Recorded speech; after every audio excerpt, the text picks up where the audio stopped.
Magandang araw at magandang buhay, lalong nauna sa ating mga minamahal na mga senior citizens. Sa araw na ito mga lolo at lola ay meron kayong magandang balita na dapat pong mapakinggan.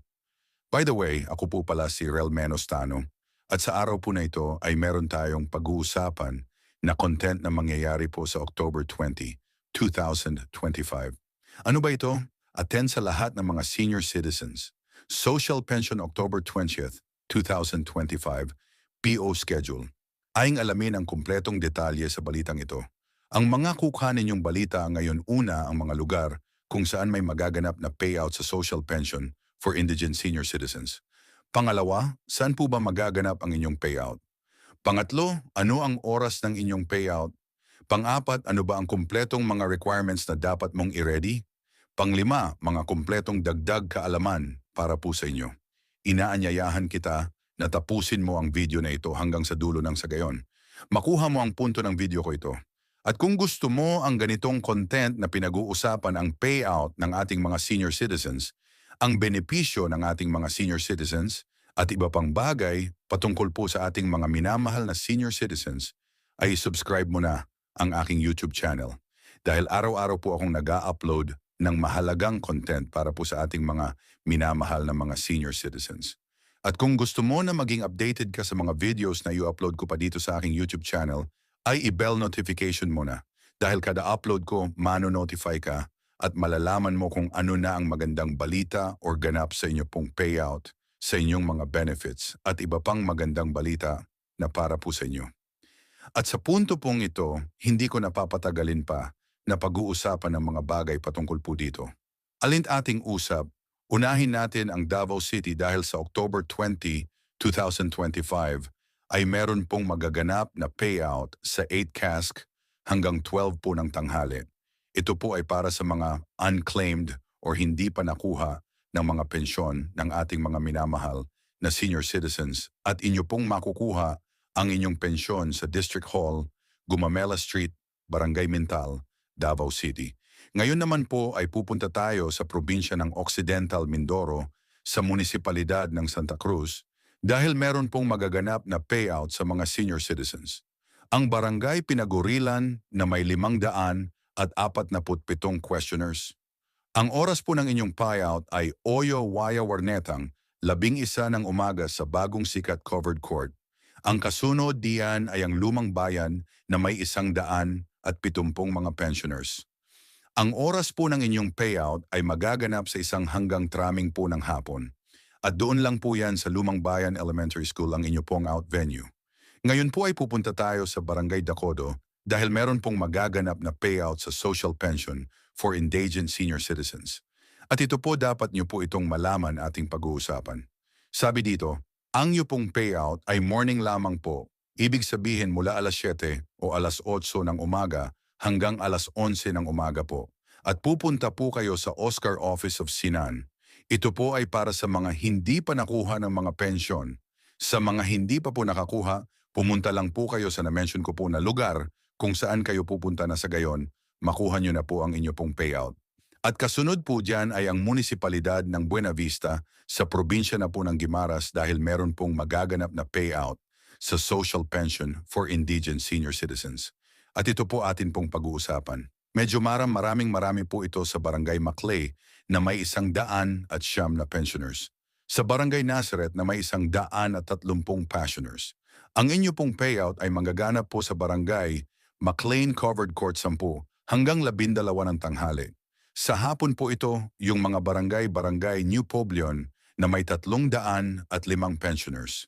Sa barangay Dagsaan na may 88 pensioners.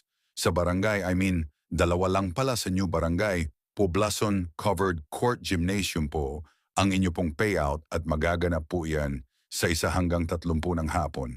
So ang total beneficiaries po sa umaga is 239 at sa hapon lang po ay 632. Ang kasunod po dyan ay post. Sabi dito, all attention, all kalinan, Chapter President Final Decision, ang payout move to October 205. Sa gymnasium lang po ninyo magaganap ang inyo pong inaasam-asam na payout sa social pension. Ngayon po ay pupunta tayo sa bayan ng Tumas Upos sa lawigan ng Southern Leyte dahil medyo po marami ang mga mag-payout na barangay na akin pong i-mention ngayon. At kunin niyo po lahat ng mga detalye na dapat niyo pong makuha sa magaganap po na payo sa social pension for indulgent senior citizen. Type dito sa Barangay Tinago at Barangay Higuan ang inyo pong payout time 7 hang 8 ng umaga sa Tinago. Covered court sa Barangay Kambit at Barangay Kabaskan, 18 daw, 30 ng umaga sa Combined Covered Court sa Barangay Inigihan at Barangay San Agustin Siam hanggang alas 9:30 ng umaga sa Inigihan, Covered Court sa Barangay Banday Bugo sa 100 at 12 ng tanghali sa Banday Covered Court sa San Antonio at Barangay San Miguel. And 2 ng hapon sa San Antonio. C4 Court sa Barangay Maslog at Barangay San Roque. Ang inyo pong payout duasa, 23 ng hapon sa Maslog Kafad Court sa Barangay Hinapo, 3 hanggang 4 ng hapon sa Hinapo. Covered Court sa Barangay Lookok, Barangay San Isidro. Barangay Magata po at Gabo hanggang Pangengwa, 30 ng hapon sa San Isidro. Covered Court sa Barangay Punong at Barangay Canlupa sa 5 hanggang 6 na oras ng hapon sa Punong Covered Court. Magaganap ang inyong inaasam-asam na payout sa social pension for indulgent senior citizens. At yun po ang kumpletong detalye ng ating magaganap na payout sa social pension for indulgent senior citizens sa October 20, 2025. Kaya naman po kinakailangan po nating alamin po kung ano yung dapat nating kunin na mga balita para po sa ating mga payout benepisyo. At sa mga nagtatanong, Sir, totoo po ba itong sinasabi mo? Oo naman po. Lahat po ng ito ay totoo.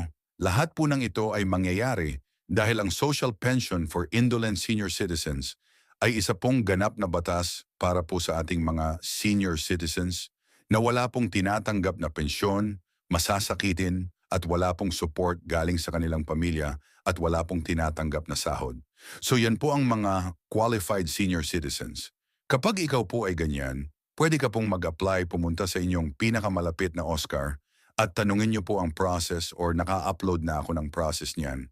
Ang dapat niyong gawin, sundin lang po iyon na sa gayon ay makakuha po kayo ng benepisyo ninyo sa galing po sa gobyerno natin. At sa mga nagsasabi, Sir, bakit wala po ang aming lugar diyan? Ano po nangyari? Ano yung pwede mong ma-advise sa akin? So ganito po yon. Pumunta po kayo sa pinakamalapit na barangay sa inyo at tanungin at alamin ano ba ang dapat ninyong malaman po sa inyong payout sa Social Pension for Indians Senior Citizens. Kung may ganap na ba, kailan ba magaganap o hanggang sa gayon ay meron kayong idea kasi meron pong pamaraan ang social pension. Kung ikaw po yung iba ay merong ina-upload dito sa Blue App, kinukuha ko po at vina-vlog at yung iba naman ay sa barangay nila mismo lang ginagawa or pinopost. At ang mangyari po, puntahan niyo po doon nang sa gayon makita ninyo kung kasali ba kayo sa makukuha ng pensyon, the Social Pension for Indigent Senior Citizens ata. Alam kong gusto niyo pong malaman ang mga requirements na dapat niyo pong i-ready dahil no requirements, no payout po kasi ito na po. Akin na pong babasahin lahat ng inyong kinakailangan patungkol po sa inyong payout for indulgent senior citizens. Kung senior citizens or benepisyaro ang kukuha ng kanyang payout, isang malinaw na photocopy or Xerox ng Senior Citizens ID na mayroong 3 original na pirma or thumb mark katulad sa ID ng senior citizens. Paalala, panatiliing presentableo ang mga dokumento, ilagay sa plastic envelope ng iwasang magusot. Huwag bilutin ang mga papel at siguraduhing pareho ang pirma o thumb base sa senior citizens. Kung authorized representative na senior citizens or benepisyaro ang kukuha ng pensyon, isang malinaw na photocopy ng ID ng senior citizens at lagyan na 3 orihinal na pirma o thumb mark katulad ng nasa ID ng senior citizens. Authorization letter na nagumula sa MSWDO, CSWDO at Oscar na mayroong orihinal na pirma ni na MSWDO, Oscar Senior Citizens at Authorized Representative.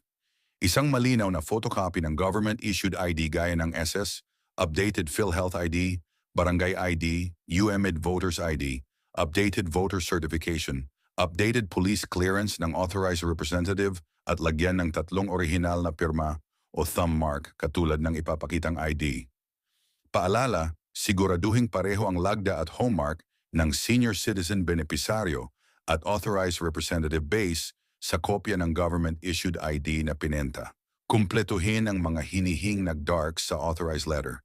Iwasang magusot at huwag bilutin ang mga document kung namatay na ang benepisyaro, isang malino na Xerox ng ID ng pensioner's warranty letter na nagmula sa MSWDO CSWDO-OCA na may pirma ng MSWDO. Xerox ng death certificate ng benepisaryo na merong serial number.